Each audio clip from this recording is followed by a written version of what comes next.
Hello everyone and welcome to my channel called Demon Story Time.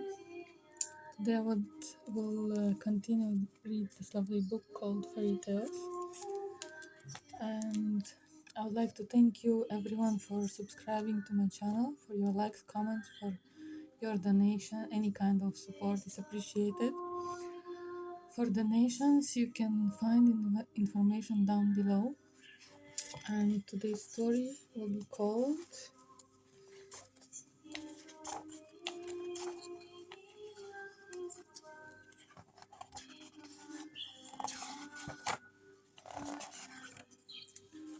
The Flower of Love.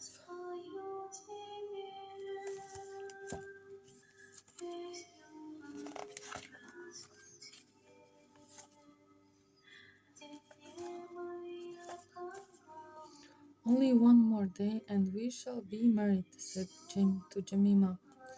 What man was ever as happy as I? What girl was ever as happy as I? Said Jemima, and rested her head fondly on his shoulder.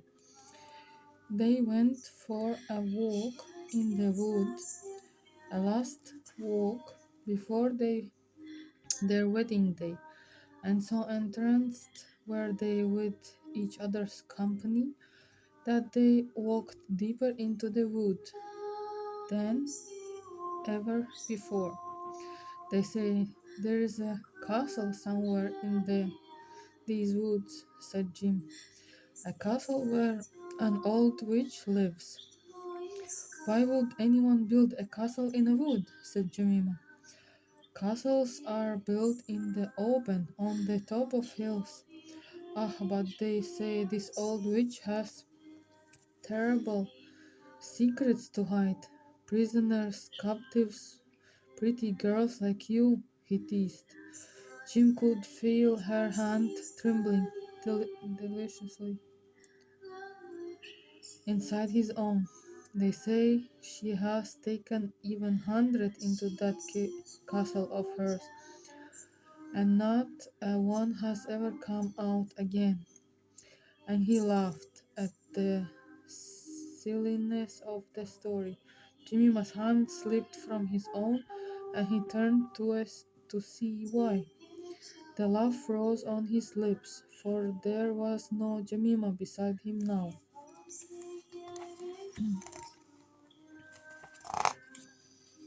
Only a fluttering bluebird,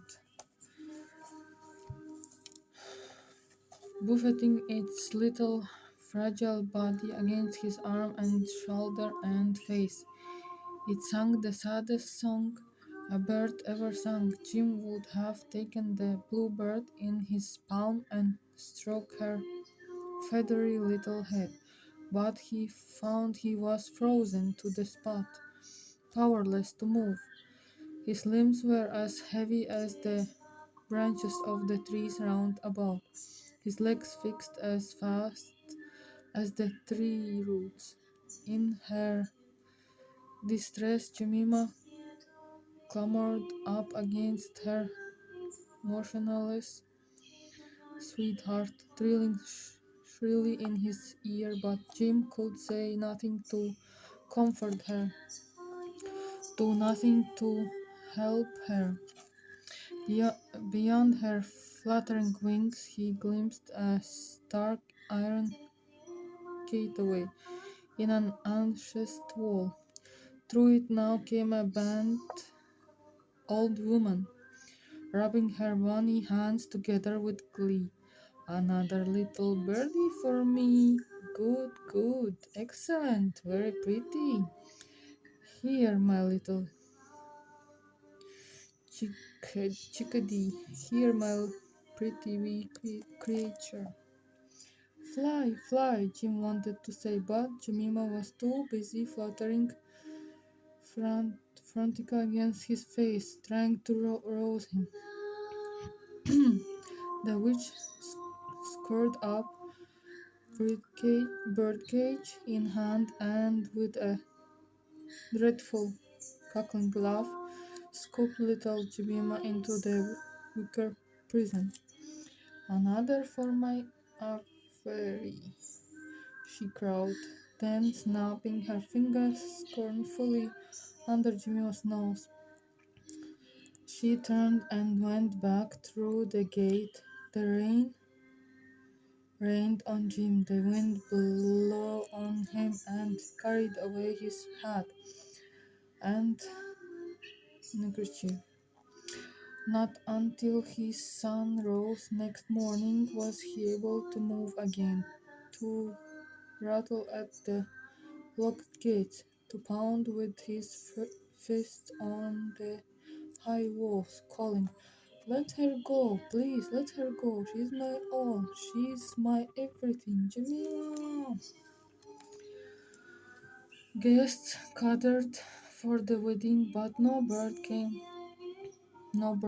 came to church, no bridegroom either.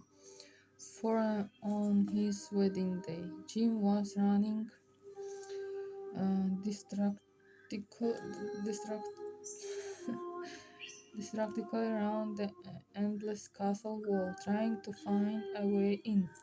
At last, exhausted and half mad with despair, he went home, hoping he may wake